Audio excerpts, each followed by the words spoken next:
రైతుల పక్షాన ఉంటాం.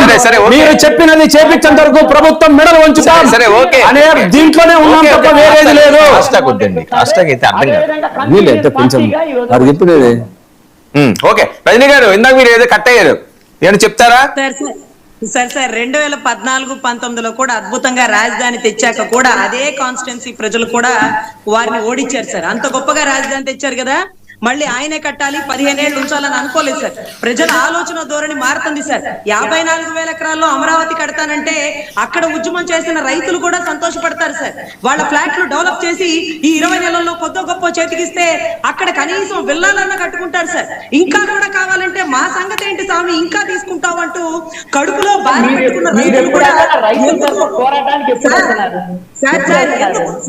సార్ మీరు అదే జీవో ఇవ్వండి, మీరు అదే జీవో ఇవ్వండి. పార్లమెంట్ చట్టం చేసిందండి.